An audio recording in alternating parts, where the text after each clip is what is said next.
जो एक त्या हे पहा सर, हे पहा तुम्ही आता तुम्ही प्रश्न विचारला, मी उत्तर देतो, प्लीज ऐकून घ्या. साधी गोष्ट आहे, मी हे आज बोलत नाहीये, गेले 2 वर्षापासून बोलतो आहे, जाहीररित्या बोलतो आहे. तुम्हीच लोकांनी ते प्रदर्शित पण केलेलं आहे. माझ्या स्वतःच्या जवळच्या मित्रांनी जो त्यामध्ये होता त्यांनी सांगितलं हे असं असं झालेलं आहे. शहाजी बापू जे म्हणाले होते काय ते झाडी काय ते त्यांनी स्वतःच सांगितलं 50 कोटी.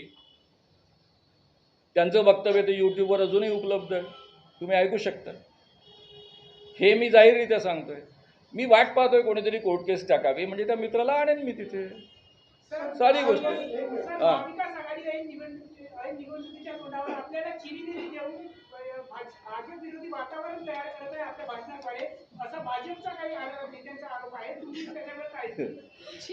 मला एक सांगा, ठीक आहे, नाही जे पेड वर्कर म्हणतायत त्यांचं म्हणणं स्वाभाविक आहे. जे बिचारे आयुष्यभर स्वतः पेड वर्कर राहिलेले आहेत, जे लोकांना विकत गेलेले आहे आणि स्वतः विकत गेलेले आहेत, ते असंच बोलणार. कारण त्यांना खात्री कशी पटणार काही माणसं प्रामाणिकपणे जीवनात काम करू शकतात. अरे मी ज्या काळात विद्यार्थी होतो, कॉलेजमध्ये शिकत होतो,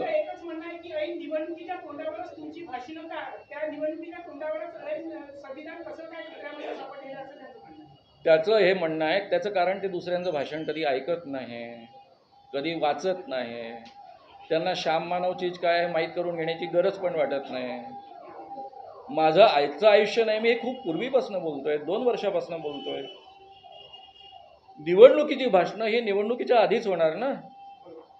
एरवी माझी वक्तव्यच पाहिजे असतील तर माझं यूट्यूब चॅनल आहे, मी 2 वर्षांपासून ही मांडणी करतो आहे की आपलं संविधान कसं धोक्यात आलेलं आहे, त्याकरता काय केलं पाहिजे. राहुल गांधींनी पूर्ण भारतभर हिंडावं हाही व्हिडिओ मी आधी टाकलेला होता. मला जनतेमध्ये ती अस्वस्थता दिसते, सगळे लोक त्यांच्या मागे उभे राहतील त्यांची यात्रा निघण्याच्या आधी. तोही व्हिडिओ आजही उपलब्ध आहे. तो 2.5 वर्षापूर्वीचा असेल, 3 वर्षापूर्वीचा असेल. तर मी एक जागृत माणूस आहे. या देशामध्ये इतकी वर्ष 51 वर्ष मी काम करत आलो आहे. आणि जेव्हा मी जनसंघासोबत काम करत होतो तेव्हा मला त्यांनी चिरीमिरी दिली होती का? देवेंद्रचे वडील माझ्यासोबत होते. त्यावेळेसची माणसं आजही जिवंत असतील, त्यांना विचारून पहा. आणि मला कोणी विकत घेऊ शकतं का हे तुम्हालाही उत्तम माहीत आहे, त्यांनाही उत्तम माहीत आहे. जर मला विकत घेण्याची कोणाची क्षमता असती तर मी काय चीज असतो, न विकता सुद्धा मी काय बनू शकलो असतो त्याचा तुम्हाला अंदाज आहे. मी निस्पृहपणे सामाजिक क्षेत्रामध्ये काम करत गेलो. आमच्या अंधश्रद्धा निर्मूलनामध्ये एकाला एक पैसा मिळत नाही, सगळ्यांना खिशातून पैसे टाकावे लागतात. मी माझी कमाई पर्सनॅलिटी डेव्हलपमेंटच्या वर्कशॉपमधनं करतो, हे सगळ्या जगाला नीट माहीत आहे आणि त्याच्या भरोश्यावर जगतोय. आणि तरीही कोणाला जर वाटत असेल मला चिरीमिरी दिली तर मी एक तर फारच स्वस्त माणूस असला पाहिजे की तुम्हाला कोणीतरी छोट्या किमतीत विकत घेऊ शकतो, आणि दुसरं मला मोठ्या किमतीत कोणी विकत घेण्याची क्षमता ठेवत असेल या जगात कोणी असेल असं मला वाटत नाही. आणि माझा साधा प्रश्न आहे, सगळ्यात जास्त विकत घेण्याची क्षमता कोणाजवळ आहे? अरे जे अख्खं सरकार विकत घेऊ शकतात त्यांच्या क्षमतेपुढे बाकीचे काय काढले महाविकास आघाडीमध्ये? साहजिक प्रश्न आहे, एक साहजिक प्रश्न आहे. आपण जागरूक आहात, इतक्या वर्षांचा अनुभव आहे आणि संविधानाचं रक्षण व्हावं ही तळमळ आहे आपल्यामध्ये. तर आपला जो नजीकचा कार्यकर्ता, नजीकचा जो मित्र आहे, त्याला त्यांनी जे ज्यांनी आपल्याला सांगितलं त्याला कोर्टात जाण्याचा सल्ला आपण काय देऊ शकतो? कशाला देईन मी सल्ला? त्याला नाही जायचंय कोर्टात, त्याचा अधिकार आहे तो. मी काय म्हणतोय, एक साधी गोष्ट आहे, तुम्हाला मला जी माहिती मिळते ती जाहीर न करण्याचा आपल्याला सोर्सचा अधिकार आहे. तो अधिकार मी माझ्याकडे राखून ठेवलेला आहे. ज्या दिवशी ह्या गोष्टी कोर्टात जातील त्या दिवशी येईल. मी जाहीर बोलतोच आहे ना. ते नाव कशाला सांगू मी? का सांगावं?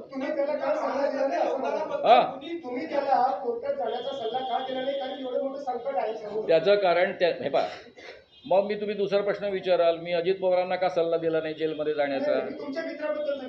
तेही माझे मित्रच आहे आणि मला माहित होतं ते इकडे जाणार आहे. साधी गोष्ट आहे, एक साधी गोष्ट आहे, आपण कोणाला सल्ला देण्याच्या लायकीचे आहोत आणि कोणाचे नाही आपलं आपल्याला कळलं पाहिजे ना. कोणालाही सल्ला देत सुटायचं. महाराष्ट्रातील देशातील योगदान कोणीच दाखवू शकत नाही गेल्या 50 वर्षातलं. फक्त गेल्या काही दिवसात एक प्रथा सुरू आहे, मित्रांचं नाव सांगून पुढ्या सोडणे आणि तो समाज माध्यमांवर घराघरात ते पुढ्या आणि फेक नॅरेटिव्ह जातं. मला फक्त म्हणून तुम्हाला विचारतो की याचा काय आधार आहे का बा? तुमच्या याच्यावर ऑलरेडी सांगितलं मी. पुन्हा तोच प्रश्न विचारून काही नवं तुम्ही माझ्याकडनं काढू शकणार नाही. सर एक छोटीशी शंका आलेली आहे. तुम्हाला जे 2 पानी पत्र दिलेलं आहे त्यामध्ये काटोलच्या पोलिसांचं, त्यामध्ये त्यांनी म्हटलं आहे दिनांक 16/10/2024 रोजी प्राध्यापक श्याम मानव संस्थापक राष्ट्रीय संघटन निर्मूलन समिती यांचा नागपूर येथे हॉलमध्ये जनजागृती प्रबोधन कार्यक्रम सुरू असताना कायदा व सुव्यवस्थेचा प्रश्न निर्माण होऊन सदर प्रकरणी नागपूर शहर येथे गुन्हा दाखल आहे. हे वाचल्यावर मला असं वाटलं की माझ्यावरच गुन्हा दाखल झालेला आहे, मी काहीतरी कायद्याचा भंग केलेला आहे. रीतसररित्या भट सभागृहामध्ये व्याख्यान सुरू असताना काही माणसं जनता पार्टीची BJPची येतात, त्या ठिकाणी गोंधळ घालतात, त्या कार्यक्रमामध्ये व्यत्यय आणतात आणि तरीही माझे शेकडो कार्यकर्ते शांतपणे ऐकून घेतात. एवढंच नव्हे तर ते स्टेजवरचं जे बॅनर आहे ते फाडतात, आमचा QR कोड घेऊन पळून जातात आणि तरीही आमचे कार्यकर्ते शांतपणे त्या सगळ्या प्रसंगांना सामोरे जातात. कोणी हात उचलत नाही, हिंसेचा मार्ग वापरत नाही. हा आमचा रेकॉर्ड गेले 43 वर्ष राहिलेला आहे. मी 51 वर्षांपासून व्याख्यानं देतो आहे आणि ही जी व्याख्यानं देत आलेलो आहे त्यामध्ये आजपर्यंत एकही व्याख्यान कधी उधळलं गेलेलं नाही. 51 वर्षात एकाही व्याख्यानावर कधी पोलीस केस दर्ज झालेली नाही, FIR दाखल झालेला नाही. कायदा आणि घटना यांचा नीट अभ्यास करून त्याचं भान ठेवूनच मी माझी मांडणी करत असतो आणि TVने सुद्धा तो कार्यक्रम जसाच्या तसा प्रसारित केलेला असल्यामुळे तुमच्यापर्यंत सगळे मुद्दे आहेत. मी काय बोलतो हे तुम्हाला माहीत आहे. जर आमचा इतक्या वर्षांचा ट्रॅक रेकॉर्ड आहे की आम्ही कधीही कायदा सुव्यवस्थेचे प्रश्न निर्माण होऊ देत नाही, आम्ही हजारो बाबांचा आणि मांत्रिकांचा भांडाफोड केला, पण आजपर्यंत एकाही बाबाला किंवा मांत्रिकाला मार पडू दिलेला नाही. लोक ज्यावेळेस खवळतात आणि त्यांना मारायला धावतात त्यावेळेस आम्हीच त्यांना वाचवत आलेलो आहे. अशा अहिंसक पद्धतीनं आम्ही काम करणारे कार्यकर्ते आहोत आणि पोलीस म्हणतं की कायदा आणि सुव्यवस्थेचा प्रश्न निर्माण होतो आणि गुन्हा दाखल झालेला आहे. हा गुन्हा आमच्यावर दाखल झालेला नाही. मी कोणतंही कायद्याचं उल्लंघन केलेलं नाही. कायद्याचं उल्लंघन BJPच्या लोकांनी केलं. त्यांनी गुंडागर्दी करायची, त्यांनी कायद्याचं उल्लंघन करायचं आणि बंधनं मात्र माझ्यावर लादली जायची. हा कोणता न्याय आहे? जे अभियान घेऊन मी बोलतो आहे की आपलं संविधान धोक्यात आलेलं आहे, आपली लोकशाही धोक्यात आलेली आहे, याचा हा उत्कृष्ट पुरावा आहे. त्यानंतर यामध्येच त्यांनी पुढचे जे मुद्दे म्हटलेले ते तर फारच हास्यास्पद आहे.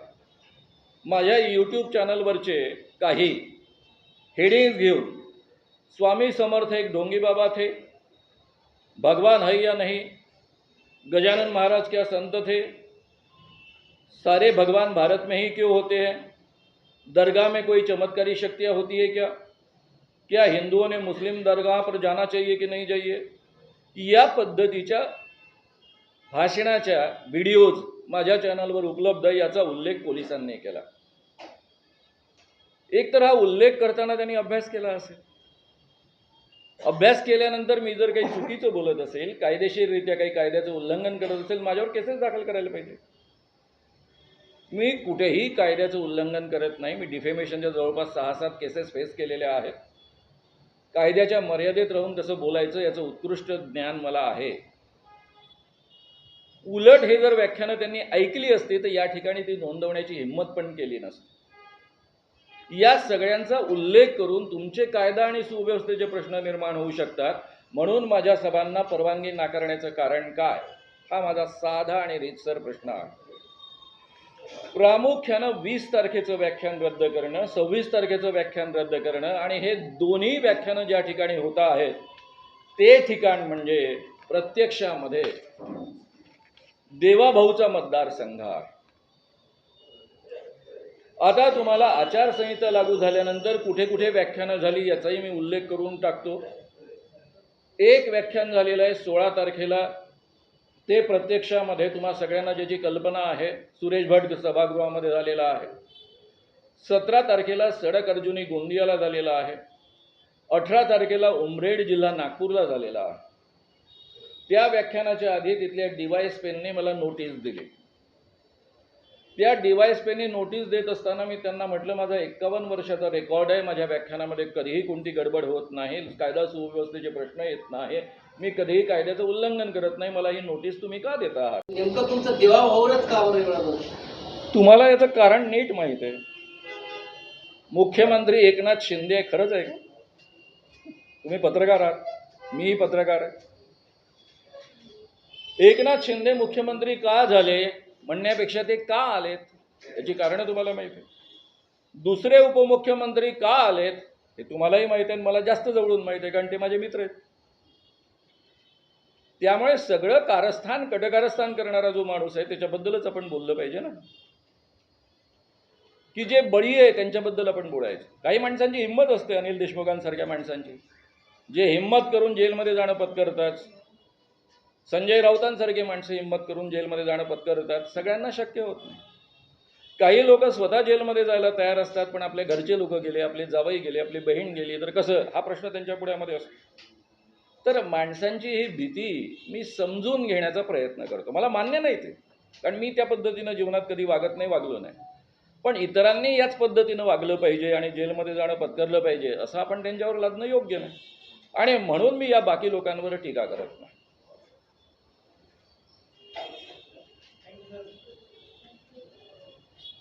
मनोज जी, आप लोग कहते हैं कि जो आपकी यात्रा आप निकाल रहे हैं मानव की, कि संविधान बचाओ महाराष्ट्र बचाओ, तो ये सभी कह रहे हैं कि संविधान खतरे में है, संविधान खतरे में है।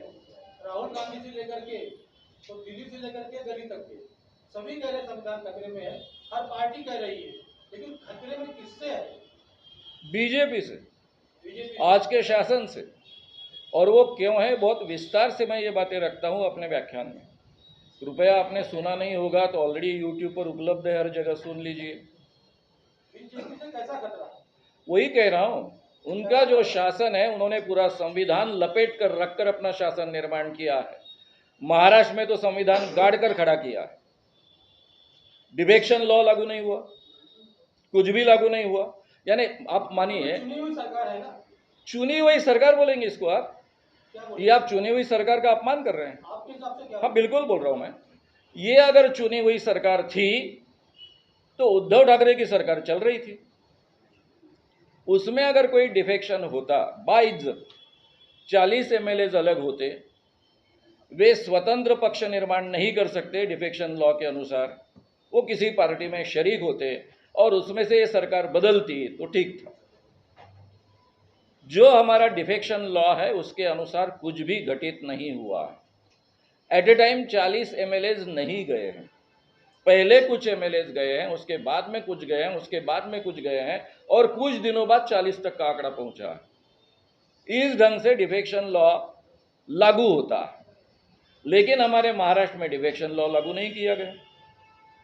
हालांकि हमारे हाईकोर्ट ने मुदत बढ़ाकर दी थी उपाध्यक्ष को एक्शन लेने के लिए। अगर उपाध्यक्ष एक्शन नहीं ले सकते हैं तो उसके पहले सरकार कैसे गठित हो सकती है? कोर्ट ने कहा है ना कि आपको एक्शन नहीं लेना है, तो उसके पहले सरकार कैसे गठित हो सकती है? राज्यपाल बुलाते हैं, शिंदे जी को सीधा सीधा मुख्यमंत्री बनाते हैं, शपथ दिलाते हैं, और सुप्रीम कोर्ट का निर्णय आता है कि ये सब कृति जो है वो असंवैधानिक है, इलीगल है। इसके बावजूद सरकार 2.5 साल तक चलती है। तो संविधान खतरे में आ गया। खतरे में? संविधान को गाड़कर ये सरकार निर्माण हुई ना, खतरे में कैसा? केवल खतरे में नहीं है। मैं आपको दूसरा सवाल पूछ रहा हूँ। हम लोगों को चुन कर देते हैं, जिन लोगों को हमने चुन कर दिया है उन लोगों को कुछ लोग खरीद लेते, 2-3 हज़ार करोड़ रुपए जिनके पास है, वो पूरे महाराष्ट्र का शासन अपने कब्जे में लेते हैं, और जो ये देश का सबसे अमीर राज्य है, मुंबई आर्थिक राजधानी है, उसको कब्जे में लेते हैं। 2-3 हज़ार रुपये इन्वेस्ट करो, कुछ MLAs को खरीद लो, अपनी नई सरकार बना लो, और फिर कुछ भी करो महाराष्ट्र का, 8 लाख का कर्जा बना लो। सर परंपरा में ये परंपरा पूरे देश में चल रही है। मानव सर हम्म. आप हे महाराष्ट्र में कैसे 2,000 कोटी म्हणता हे संजय राऊतांकडून आकडा घेतलेला आहे याचे काही पुरावे मी आहेत? मी मी 2-3 हजार कोटी हा उल्लेख केलेला, नाही, पण याचे काही त्याचा काही पुरावा बिरावा काही नाही आहे. मुळामध्ये मुद्दा लक्षात घ्या, माझ्या स्वतःच्याच मित्रांनी सांगितलं की जे 40 आमदार गेले सुरुवातीला त्यांना 2 चॉईस दिलेले होते आणि मी ते वारंवार बोललेलो आहे आणि तुम्ही ते प्रदर्शित पण केलेलं आहे. 2 चॉईस दिले होते, खोके घ्या मंत्रीपद नाही तर जेलमध्ये जा. त्यामध्ये खोक्यांचे आकडे वेगवेगळे. त्यांनीच मला सांगितलं काही लोकांना 20, काही लोकांना 40, काही लोकांना कदाचित 60. त्यामुळे तो आकडा एक नाही. तर मी याबद्दल बोलतोय, बाकी नाही बोलत. हे अनिल देशमुखची सांगितले आहे नाही नाही नाही, कोणी सांगितले ते मी जाहीर करणार नाही, पण मी वारंवार बोललेलो आहे. माझे एक जुने पत्रकारामध्ये ऑथेंटिसिटी काय आहे म्हणजे तुम्ही एखाद्याला तुम्हाला सांगितलं तर त्याचा तुम्ही इतके मोठे नेते आहात म्हणजे पत्रकार आहात तर त्याची काही तर पुरावा असेल. साधी गोष्ट आहे ना. तुम्हाला वाटतं ना हा पुरावा नाही आहे, तर ज्यांना वाटतं हा पुरावा नाही आहे त्यांनी कोर्टात केस टाकावी. तोपर्यंत मी त्या मित्राचं नाव उघड नाही करू शकत ना. सर पण मला मिळालेली माहिती त्याचा सोर्स उघडणं करणं माझ्या हातात आहे की नाही, तुमच्याच नियमाप्रमाणे. तुम्ही पण पत्रकार आहात नाही पण त्याचा आधार मी विचारतो. मला जर या गोष्टीची साधी गोष्ट आहे, मला जर या गोष्टीची खात्री नसती तर मी बोललो नसतो. खात्री तुम्ही कुठल्या पॅरामीटरवर ठरवली की ही खात्री आहे म्हणून? आहे ना, ज्या मित्राने मला सांगितलं त्या मित्राची क्रेडिबिलिटी मला माहीत आहे. त्याने ज्या जज होता का? सर ते पॅरामीटर्स काय सर तुम्ही त्यांनी मी सांगितलं- पॅरामीटर तुम्हाला ऑलरेडी सांगितले. ते तुम्हाला मान्य नसतील तर सिंपल मार्ग आहे कोर्टामध्ये जाण्याचा. तुम्ही पॅरामीटर MV पारदे आणि श्रावण खुद्रे हे सर्व या पत्रकार परिषदेसाठी उपस्थित आहेत.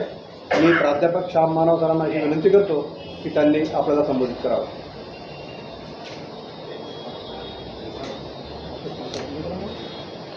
प्रिय मित्रांनो,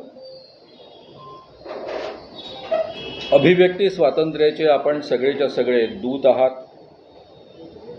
पहारेदार आहात. किमान ज्या पद्धतीची पत्रकारिता मी शिकलो, सरांनी शिकवली, माझे ते टीचर राहिलेले आहेत, त्यामध्ये पत्रकार हे अभिव्यक्ती स्वातंत्र्य जपणारे, त्याचा अतिशय उत्तम पद्धतीनं उपयोग करून घेणारे आणि या नात्यानं मी तुमच्याशी संवाद साधण्याचा प्रयत्न करतो आहे. लोकसभेसाठी संविधान बचाव, देश बचाव आणि लोकशाही पुढील आव्हाने या पद्धतीचं अभियान घेऊन लोकसभेच्या निवडणुकीच्या आधी विदर्भभरामध्ये 35 सभा घेतलेल्या होत्या. त्यावेळेस हाच विषय मी अतिशय प्रभावीपणे मांडत होतो.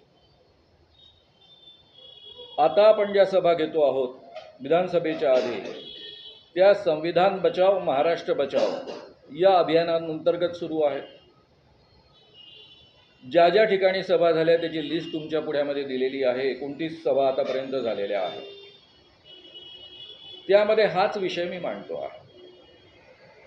हा विषय प्रामुख्यानं यूट्यूबवरच्या अनेक व्याख्यानांमध्ये उपलब्ध आहे. म्हणजे हे जे काही 60च्या वर व्याख्यानं झाली त्यापैकी किमान 25 ते 30 व्याख्यानं यूट्यूबवर ऑलरेडी उपलब्ध आहेत. त्यामुळे मी एक्झॅक्टली काय बोलतो, कशी मांडणी करतो हे सगळ्यांपर्यंत उपलब्ध आहे. असं असताना इथे नरेंद्रनगर या परिसरामध्ये दिनांक 20 ऑक्टोबरला सभा आयोजित केलेली होती. पोलिसांनी परवानगी नाकारली म्हणून ती रद्द करण्यात आली. त्यावेळेस पोलिसांनी कारण असं दिलं की ही खुल्या मैदानामध्ये सभा आहे आणि खुल्या मैदानामध्ये या पद्धतीनं सभा घेणं लॉ अँड ऑर्डरचे मुद्दे उपस्थित होऊ शकतात आणि म्हणून आम्ही ही परवानगी नाकारतो आहोत. तर जे या कार्यक्रमाचे आयोजक होते त्यांनी तो मुद्दा मान्य केला. मी असतो तर मान्य नसता केला. त्यांनी तो मुद्दा मान्य केला आणि आयोजकांनी मान्य केलेला असल्यामुळं मला काही बोलण्याचा अधिकार नव्हता. त्यामध्ये त्यांनी स्वतः 26 तारखेला मराठा सेवा संघाचं ज्या ठिकाणी कार्यालय आहे त्या लॉनमध्ये कार्यक्रम आयोजित केलेला होता. संविधान बचाव महाराष्ट्र बचाव, त्यामध्ये मी बोलणार होतो. पोलिसांनी त्याची परवानगी अधिकृतपणे नाकारली. खरं म्हणजे हे लॉन बंदिस्त आहे, खुलं नाही. त्याला नीटसर प्रवेशद्वार आहे. त्यामुळे या लॉनमध्ये कोणी आतमध्ये यायचं, कोणी आतमध्ये येऊ द्यायचं नाही हे ठरवण्याचा अधिकार पोलिसांनाही असू शकतो, आयोजकांनाही असू शकतो. आणि तरी यांनी ही परवानगी नाकारली. परवानगी नाकारण्याचं जे कारण दिलं तुम्हाला ते पत्र राणा प्रताप पोलीस स्टेशनचं दिलेलं आहे. त्यामधले फक्त काही वाक्य मी वाचून दाखवतो. उक्त कार्यक्रमामुळे महाराष्ट्र राज्य विधानसभा निवडणूक 2024 कार्यक्रमादरम्यान कायदा व सुव्यवस्था बाधित होण्याची शक्यता नाकारता येत नाही. या कारणावरून आपले वरील कार्यक्रमाची परवानगी नाकारलेली आहे. त्याखालचं वाक्य आहे म्हणजे कायदा सुव्यवस्था निर्माण होऊ शकते, त्याचे प्रश्न निर्माण होऊ शकतात म्हणून परवानगी नाकारली. त्याच्याखाली धमकी आहे, तरी सदर कार्यक्रम आपण अनधिकृतपणे आयोजित केल्यास आपणास सर्वस्वी जबाबदार धरून प्रचलित कायद्यानुसार आपले विरुद्ध व इतर संबंधिताविरुद्ध योग्य ती कायदेशीर कारवाई करण्यात येईल याची नोंद घ्यावी. सदर पत्राचा उपयोग भविष्यात आपणाविरुद्ध पुरावा म्हणून करण्यात येईल याची नोंद घ्यावी. वरिष्ठ पोलीस निरीक्षक यांचं हे पत्र आहे. त्याआधी निवडणूक आयुक्तांनी निवडणूक निर्णय अधिकारी यांनी पत्र दिलेलं आहे. त्यामध्ये त्यांनी कारण देताना दिलेलं आहे, कायदा सुव्यवस्था बाधित होण्याची शक्यता नाकारता येत नाही, त्यामुळे अनुमती देता येणे शक्य नाही. तसेच या विषयांवरील कार्यक्रमास सध्या स्थगित करून निवडणूक आचारसंहिता कालावधीनंतर उक्त कार्यक्रमाचे आयोजन करण्यास विनंती आहे. म्हणजे आता सध्या निवडणुकांची आचारसंहिता सुरू आहे. त्यामुळे तुम्ही संविधान बचाव, महाराष्ट्र बचाव या विषयावर आता बोलू नका. हे सगळं संपल्यानंतर, निवडणुका झाल्यानंतर या विषयावर तुम्ही बोला, असा त्याचा अर्थ होतो. 20 तारखेची परवानगी नाकारली, हीही परवानगी नाकारली. त्यानंतर नरखेडला काल व्याख्यान झालं. त्या व्याख्यानाला सुद्धा सुरुवातीला त्यांनी परवानगी नाकारली होती. आयोजकांपैकी महत्त्वाचे अधिकारी पोलीस स्टेशनमध्ये 2 तास जाऊन बसल्यानंतर त्यांनी परवा कालचं जे व्याख्यान आहे 25 तारखेचं, त्याला गांधी चौका नरखेड येथे सायंकाळी 6 ते 10 पर्यंतची परवानगी दिलेली होती. त्यानुसार संध्याकाळी 6 ते 10 हा कार्यक्रम गांधी चौकामध्ये होणार होता. काल दुपारी 12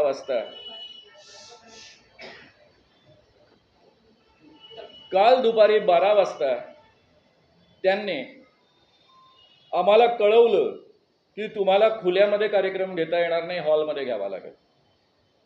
12 वाजता कळवल्यानंतर धावपळ करून तिथल्या संयोजकांनी एका हॉलमध्ये कार्यक्रम गेला, तो व्यवस्थित पार पडला. ही कालची नरखेडची गोष्ट आहे. त्या पोलीस स्टेशननी पत्र देताना जे काही मुद्दे सांगितले त्यामध्ये 2 मुद्द्यांकडे माझं तुमचं लक्ष वेधून घ्यायचं आहे. कारण ही नरखेडची सभा ही नागपूर जिल्ह्यामधलीच आहे.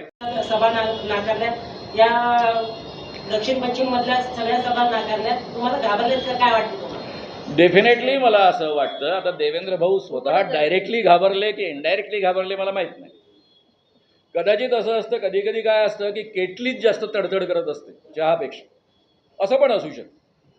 म्हणजे मुळामध्ये जे अधिकारी आहेत त्यांना डायरेक्ट आदेश आलेत किंवा आपल्या बॉसची काळजी घेण्यासाठी म्हणून ते असं वागतायत, याबद्दल माझ्या मनामध्ये शंका आहे.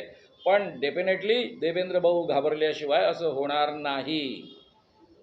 कारण एवढा मोठा निर्णय, माझ्यासारख्या माणसाला जेव्हा सभांना बंदी घातली जाते तो महाराष्ट्र इश्यू बनणार. एवढं कळत नाही अधिकाऱ्यांना, असं एवढे ते दूधखोळे आहेत असं मला वाटत नाही. सभा फक्त दक्षिण पश्चिम मध्येच का बरं, नागपूरमध्ये आणखी ठिकाण आहे तिथे का बरं? आता मी इकडे घेतलीच ना सभा, मी काही मुद्दाम नव्हत्या घेतल्या हो. या 2 सभा ऑलरेडी इथे होणार होत्या. खरं म्हणजे इतकी साधी गोष्ट होती. नरेंद्रनगरमधली एक सभा झाली असती, दुसरी मराठा सेवा संघातली सभा झाली असती, बाकीच्या सभा माझ्या नांदेडपासून सगळीकडे होत्या. दिवाळीमुळे मध्ये गॅप आहे, त्यामुळे आम्ही इकडचं सगळं निपटून जाणार होतो. त्यामुळे देवेंद्र भाऊला 2 व्याख्यानांच्या पलीकडे फेसच नसतं करावं लागलं. आणि समजा मी चुकीचं बोलतो आहे किंवा काही अडचणीचं बोलतायत, देवेंद्र भाऊ उत्तम वक्ता आहे, खोडून काढावं त्यांनी सगळं. पण यालाच लोकशाही म्हणतात ना. मी जर काही चुकीचं बोलत असेल, काही खोटे आरोप करत असतील त्यांनी खोडावे ना जाहीररित्या. ते तर उत्तम वक्ता आहे ना. मग वक्तृत्वाच्या माध्यमातून, विचार स्वातंत्र्याच्या माध्यमातून ही लढाई द्यायची असते ना. श्याम मानव सर, माझा एक प्रश्न आहे. प्रश्न असा, संविधानाची हत्या झाली असं बोललं जात आहे. मग हे जे विधानसभा लोकसभेची निवडणुका होत आहे, हे संविधानाच्या मार्गातून नाही होत आहे का?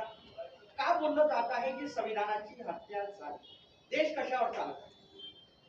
मी तुम्हाला पहिला प्रश्न जो विचारला होता तो प्रतिप्रश्न करतो. आज ज्या पद्धतीनं सरकारने, याच्यापूर्वी सरकारं बदलली नाहीत का? देवेंद्र भाऊचं सरकार आलं काँग्रेसचं आणि राष्ट्रवादीचं जाऊन, त्यावेळेस माझ्यासारख्या एका तरी माणसाने, एका तरी सामाजिक क्षेत्रातल्या माणसाने त्याला विरोध केला का? कारण ते रीतसररित्या लोकांनी मतं दिली, त्यातनं सरकार बदललेलं होतं, त्याला ऑब्जेक्शन घेण्याचं काहीच कारण नव्हतं. आताही त्याच पद्धतीनं झालं. पुढे या निवडणुकीमध्ये आम्ही काहीच बोलणार नाही, एक्सेप्ट करावं लागेल आम्हाला. शेवटी जनतेचं मत अंतिम असतं, त्यांनाच तो अधिकार आहे. हरियाणामध्ये जे घडलं, हां, म्हणजे चित्र सकाळपर्यंत काही वेगळं होतं आणि नंतर काही ठीक आहे ना. वेगळं झालं. तर काय वाटतंय तुम्हाला, महाराष्ट्रामध्ये हरियाणाची पुनरावृत्ती होऊ शकते का? कारण ईव्हीएम आहे. EVMमुळं जी काही गडबड होऊ शकते त्याबद्दल मी जाहीररित्या बोलत आलेलो आहे आणि म्हणून मी नेहमीच म्हणत आलेलो आहे की 10% वर फरक घेतला तरच सरकारमध्ये बदल शक्य आहे. जरी तुम्हाला आकडेवारीमध्ये 10% दिसत नसले तरीही पण जे 31 सीट्स आल्या महाराष्ट्रामध्ये, जनता म्हणजे BJP आणि बाकीचे लोक वगळून त्या 31 सीट यासाठी झाल्या की जनतेने मनामध्ये ठरवलं होतं. ते काही श्याम मानव आणि 2-4 माणसांनी ठरवून होत नसतं, ते जनतेने मनामध्ये ठरवलं होतं.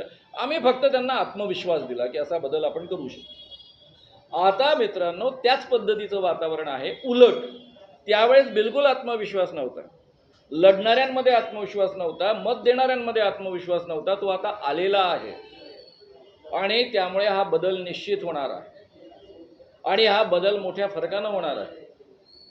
आणि म्हणूनच यांचं धाबं दणाणलेलं आहे. नाही तर माझ्यासारख्या माणसाला किती लोक असतात तो माझ्या सभेला? जास्तीत जास्त 3,000, 1,500, 2,000. त्यांनी काय फरक पडला असता? सर, संविधान वाचेल कसं हे शेवट संविधान? संविधान तुम्ही आणि मी सगळ्यांनी संविधान रुजलं पाहिजे, टिकलं पाहिजे असे प्रयत्न केले तर डेफिनेटली वाचेल. ही जबाबदारी माझ्यासोबत तुमची पण तेवढीच आहे, आपली सगळ्यांची आहे. उलट मी असं म्हणेल ही देवाभाऊची पण जबाबदारी आहे. मी कोणालाच एक्सक्लूड करत नाही.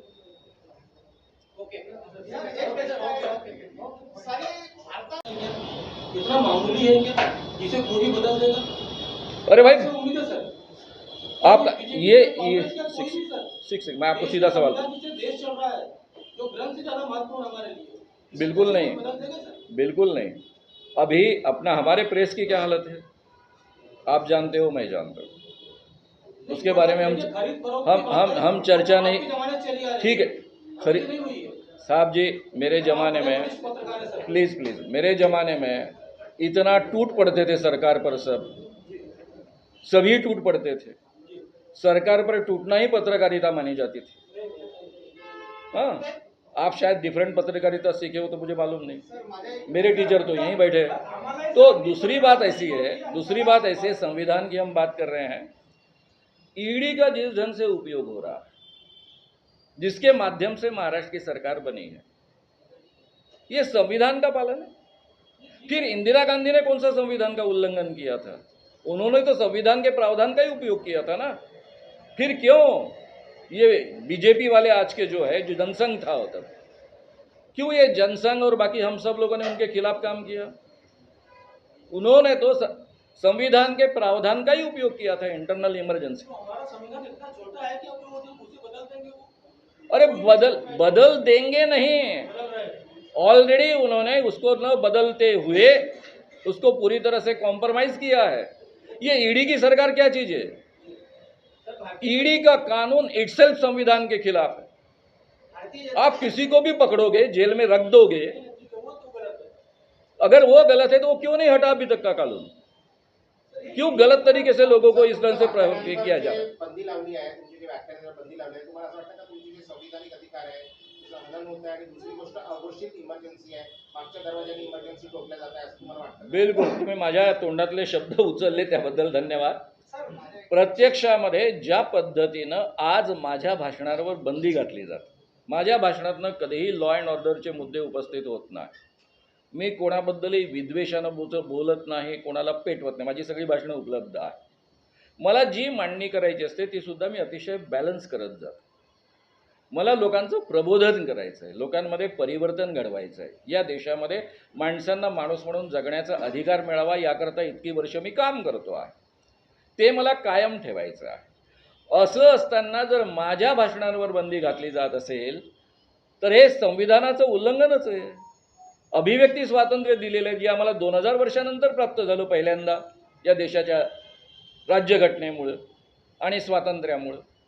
जे पूर्वी नव्हतं ते प्राप्त झालं, तेही आज तुम्ही हिरावून घेत आहात.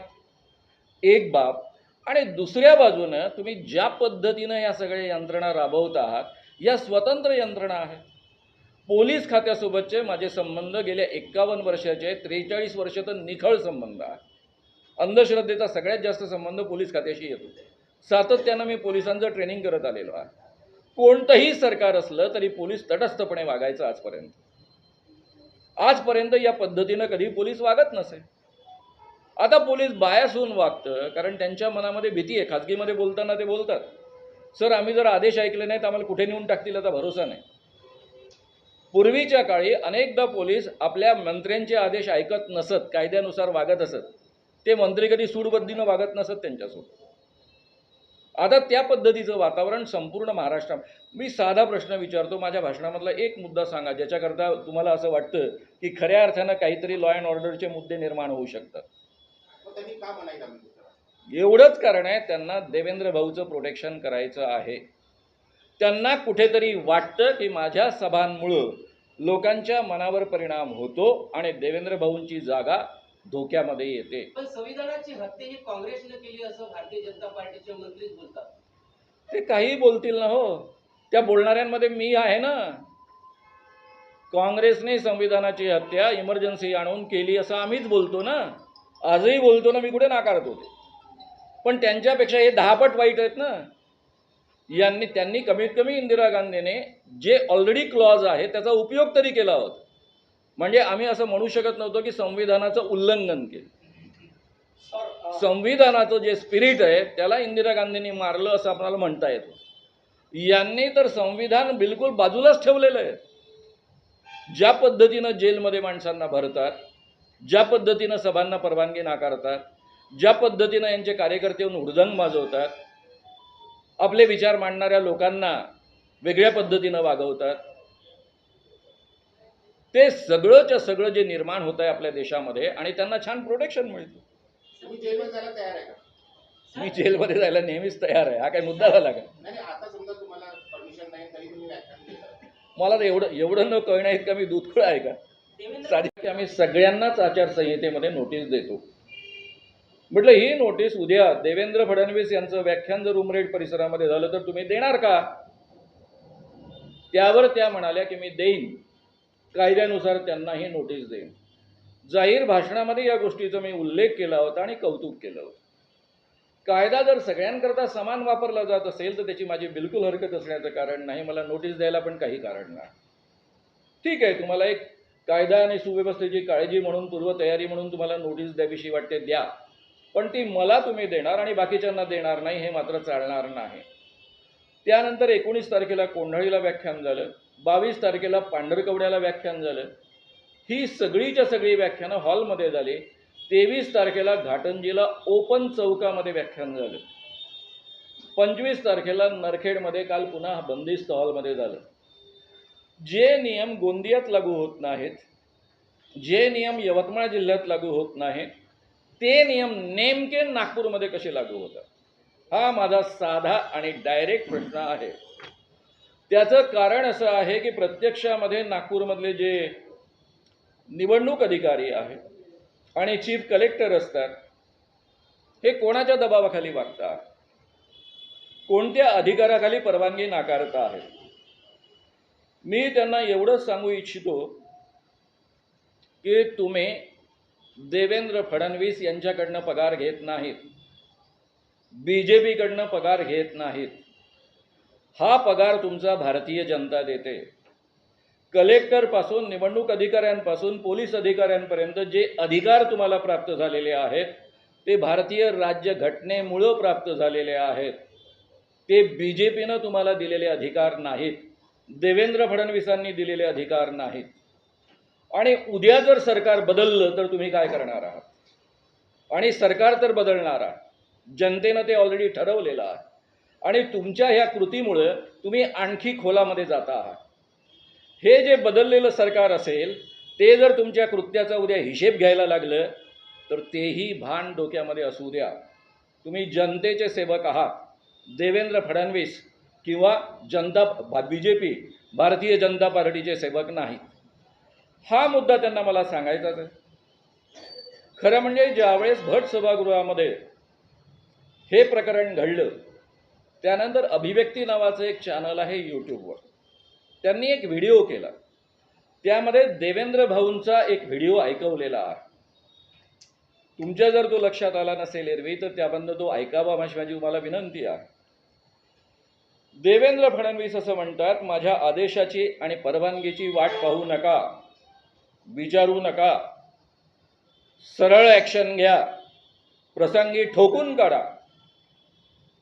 हे गृहमंत्री देवेंद्र फडणवीस जर आपल्या महाराष्ट्रामध्ये बोलत असतील तर हे गुंडांचं सरकार आहे की माणसांचं सरकार आहे? हा साधा प्रश्न माझा जाहीररित्या मी विचारतो आहे आणि महाराष्ट्रातल्या जनतेलाही हा प्रश्न विचारतो आहे. ज्या महाराष्ट्रामध्ये संत ज्ञानेश्वर, संत नामदेवांपासून एक संत परंपरा चालत आलेली आहे, तुकाराम आणि गाडगे महाराज, तुकडोजी महाराजांपर्यंत, शाहू फुले, आंबेडकर, प्रबोधनकार ठाकरे यांची परंपरा या महाराष्ट्रामध्ये राहिलेली आहे, त्या पुरोगामी महाराष्ट्रामध्ये लोकशाही पायदळी उडवणारी अशी गुंडगिरी आपण चालू देणार आहोत काय? हा प्रश्न माझ्या सामान्य जनतेला सुद्धा आहे. मित्रांनो, मी तुम्हाला या निमित्तानं एवढंच सांगेन